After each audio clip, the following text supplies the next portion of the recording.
बड़े भाग्यशाली हैं जो प्रभु श्री हरि की शरण में हो गए। सच्ची मानिए, परम मंगल की नींव रख गई किसी भी कामना से। यही तो हमारे हरि की उदारता है। किसी भी कामना से आप केवल जुड़ जाइए तो आपकी वृत्तियां जुड़ती सच्चिदानंद प्रभु से हैं, इसलिए उसका परिणाम अविनाशी होगा। भले कामना विनाशी है पर परिणाम अविनाशी होगा। तो सब भगवान की शरण इसलिए नहीं हो पाते, कामना के द्वारा उनका ज्ञान अपहृत हो गया है और वो भगवान को भी एक अच्छा मनुष्य भर मानते हैं। हाँ, थोड़ा सा बलशाली, थोड़ा सा बुद्धिमान, ये नहीं जान पाते कि ईश्वरों के ईश्वर हैं। भला कोई बलशाली व्यक्ति ऐसा कैसे कर सकता है? विचार कीजिए, लाखों गायें हैं ब्रजवासियों की, बाबा की ही कई लाख गायें, नंद बाबा की और उपनंद आदि और भी ब्रजवासियों की लाखों की, 1 लाख नहीं लाखों की संख्या में गायें हैं और शास्त्रों की संख्या में सब सखाजन हैं, गोपगण हैं और ब्रज 84 कोश भूमि चिदानंद है। प्राकृतिक भूमि 84 कोश नापेंगे तो उतनी ही होगी और चिदानंद भूमि में एक थोड़ी सी जगह में अरबों गायें इकट्ठा हो सकती हैं। ये चिदानंद भूमि का प्रभाव होता है, ये बुद्धिगत नहीं है। छोटी सी जगह दिखाई दे रही लेकिन अरबों गायें उसमें आ जाएंगी और जगह कम नहीं होगी। अब सब गायें, गोपगण, सखागण जंगल में गाय चरा रहे थे। अचानक बांस के घर्षण से आग लग गई। इतना आग लगी कि चारों तरफ से वायु के प्रवाह से घिर गए गाय, बछड़े, सखा, गोपगण। सबने प्रभु को पुकारा क्योंकि सबके आश्रयदाता श्री कृष्ण है। हे कृष्ण, हम इस दावानल से भस्म हो रहे हैं, आप केवल आप ही बचा सकते हो। बड़ी बड़ी लपटें जंगल में और वायु के प्रवाह से चारों ओर से आग दौड़ती आ रही। भगवान ने एक शब्द कहा, तुम सब अपनी आंख मूंद लो। आंख मूंद लिया, बस अपने मुंह में पी गए सारी आग, ऐसे कि पूरी आग मुख में आ गई। ब्राह्मणोष मुखमासीद, जो भगवान के मुख से ब्रह्म रूप वेद प्रकट हुए, ब्रह्म भाव से युक्त ब्रह्म ऋषि प्रकट हुए, वहीं भगवान के मुख से अग्नि का भी प्रादुर्भाव है। मानो भगवान ने अग्नि के प्रादुर्भाव स्थान में स्थापित कर दिया, ऐसे किया मुख में अग्नि आ गई। ये कोई व्यक्ति कर सकता है? भगवान अग्निदेव प्रचंड रूप दावानल के रूप में है और एक क्षण में नौ किशोर अवस्था वाले प्रभु श्री कृष्ण उस अग्नि को पी गए। देखा कि शांत एकदम अग्नि, सब सखागण। एक बार ऐसे और मुंजा टवी में आग लग गई, मूंज के वन में। सबने पुकारा, भगवान ने कहा आंख मूंद लो, घबराओ मत। दूसरे ही क्षण में सबने देखा वंशीवट की छाया में विराजमान है। योग माया अचिंत शक्ति संपन्न है, जो भगवान की एक शक्ति है, ऐसे अनंत शक्तियों से संपन्न भगवान है। काली दह का एक बूंद पानी भी कोई पी ले तो तत्काल मर जाएगा, ऐसा विषैला जल था। बहुत बलशाली कालिया नाग अपने परिवार सहित रहता था। भगवान ने देखा कि प्यास से पीड़ित होकर के गोपगण और गौएं, बछड़े सब जल पिए मर गए। जल का ऐसा प्रभाव विषैला था। इतना वर्णन है कि ऊपर से अगर पक्षी निकल जाए तो मरकर नीचे गिर जाता था। ऐसी विषैली धूम निकलती थी काली दह से, क्योंकि कालिया नाग बहुत बड़ा विषधारी था। गरुड़ से टक्कर लेने की सामर्थ्य रखता था, पर उनके पंखों के प्रहार से भागकर यहां आया था और जानता था कि यहां गरुड़ का प्रवेश नहीं है, इसलिए काली दह में निश्चिंत होकर रहता था। यदि हमारे प्रभु मनुष्य हैं तो जरा देखिए, कूद गए काली दह में। एक बूंद पानी किसी भी व्यक्ति को मार सकता, चाहे जितना बलशाली हो, और जाकर के सब इस लीला को जानते हैं। ललकारा, कालिया को। कालिया ने जो ही देखा हमारे वास स्थान पर आकर कोई ऐसे स्वतंत्र जलकेली कर सकता है, हमें ललकार सकता है, नागपाश में बांध लिया। ये नागपाश ऐसा भयानक है कि प्रतिक्षण मृत्यु जनित कष्ट देते हुए उसे मार देता है, हर नस नाड़ी को चूर चूर कर देता है।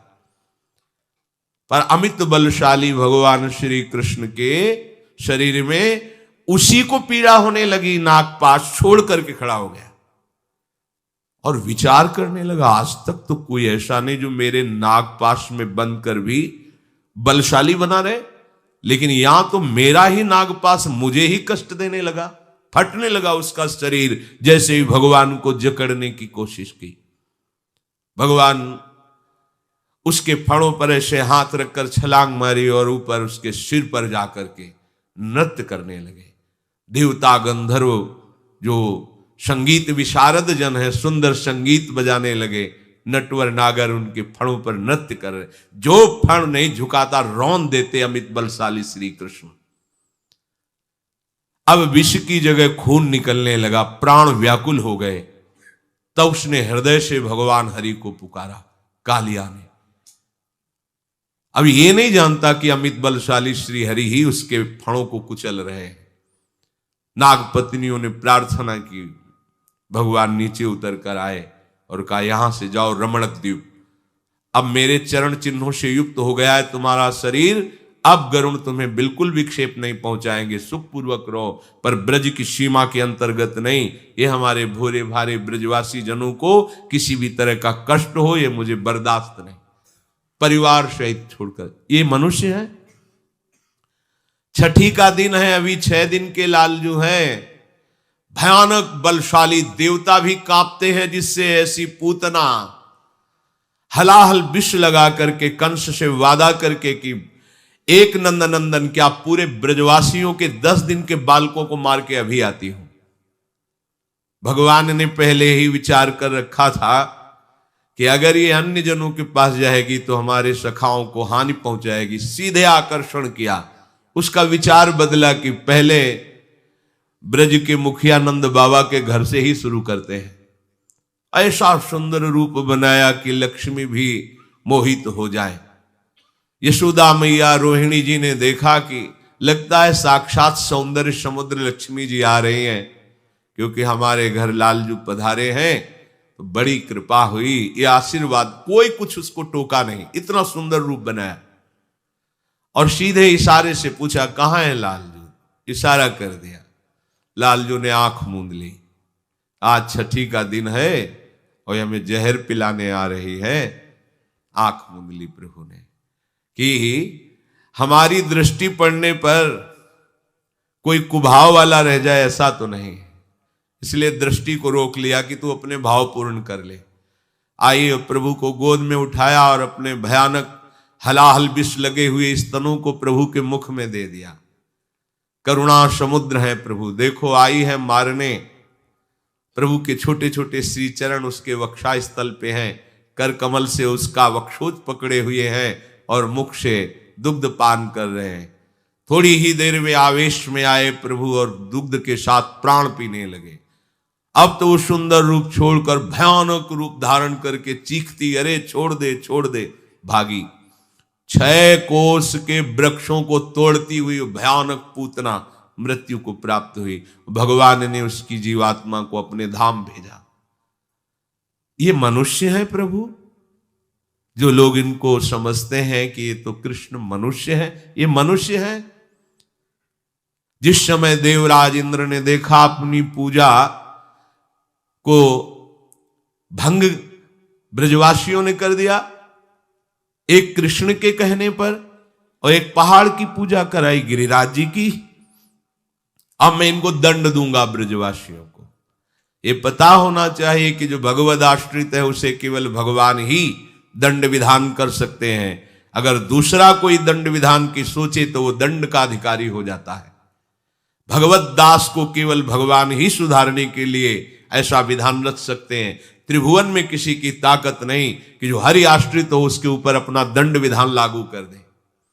कोई भी हो। यमराज थर थर कांपते हैं, अपने दूतों से कहा है, जिनके गले में कंठी हो, मस्तक पर तिलक हो, मुख में कृष्ण नाम हो, भूल कर मत जाना, नहीं हमको दंड मिलेगा, क्योंकि ईश्वरों के ईश्वर भगवान श्री हरि है। ठाकुर जी के चरणारविंद का थोड़ा भी आश्रय हृदय में रख ले, थोड़ा भी आश्रय, सारी की सारी भयवृत्तियां, सारी की सारी चिंता नष्ट हो जाती है। हम लोग समझ ही नहीं पा रहे, श्री कृष्ण को एक साधारण मनुष्य समझ रहे हैं। देवराज इंद्र ने आदेश कर दिया, प्रलयकालीन मेघों को वर्षा के द्वारा पूरे ब्रज का नाश कर दो, मूसलाधार वर्षा।